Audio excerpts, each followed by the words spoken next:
Okay, then. I'll wrap up then this segment then by first saying thank you very much for this descriptive graph of the demographics in your department. It very much looks like Philadelphia in terms of its diversity and putting both people in leadership representing Philadelphia.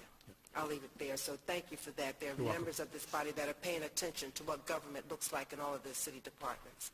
And then secondly, if you had to ID two crises from last year that tested the capacity of your office, what would they be? Boy, great question. The one that comes to mind right now is the 1 week we had last summer where we had a hurricane, an earthquake, and then what folks forget was not called a hurricane, but it was flooding. Manioc was flooded 4 days later. We had 3 significant events occur in Philadelphia within about 8 days, and we had a new CIO. Keeping up, trying to keep the police radio up during an earthquake, which folks don't know about. That was a significant challenge for us, not just in terms of being able to coordinate well across the city, being able to just have the stamina and the endurance to one thing after another. When you get 7 or 8 days into a spell like that, it tests your energy, your resolve, and the fact that a lot of your folks and a lot of the folks that you see sitting behind me lost a lot of sleep and really committed themselves. I'm thinking specifically of Giselle Jones, who got very little sleep that entire week. But also, I think the other one that I think was unique was Occupy. I think that as a city, when we talked a little bit about this last year, our response was thoughtful, strategic. We were very deliberate in what we did, how we did, in a way where we were striking the right balance of honoring people's rights to free speech, but also being challenged.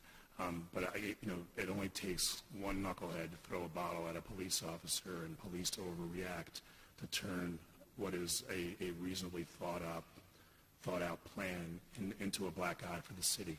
And I was incredibly, I think we all were grateful that didn't occur, that our police acted with great discipline, that our protesters acted with discipline, that it took folks on both sides. But folks forget, that was 55 days. For 55 days, we had an encampment here and interaction with the police in a way that could have been volatile and could have caused real problems. That tested us because it was doing what we do across the city government with a lot of coordination over the course of 55 days. I know my marriage barely survived that 55-day period. My wife was happy to see me when that was all over.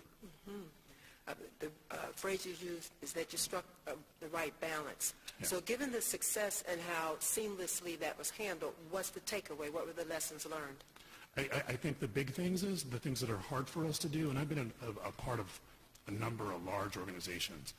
The coordination that you saw, the trust, it's one of the things that I say tongue-in-cheek sometimes about us in the city. We handle crisis remarkably well. It's the everyday stuff that causes us problems. And I can hear people laughing behind me because they know it's true. If we can figure out a way to get out of each other's way and figure out a way to work together, putting silos aside, putting department issues aside, putting the differences between, to Councilman Jones's point, people just think of the city. Whether they're talking about city council or us, they think we're all in this together. When we learn to behave that way, I think across those lines and across those different branches of government and across those departments, even within my departments, is when I think we shine the best. That's the big takeaway. When we coordinate well and we step up because of the urgency of the situation, we knock it out of the ballpark every single time. It's when that urgency is not there that we need to really work on. Well, thank you.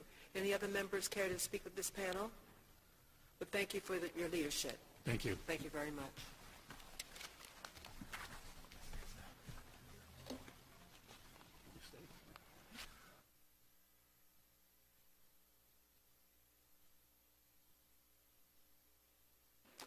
If we could please ask the Department, Office of Procurement leadership to come to the witness table.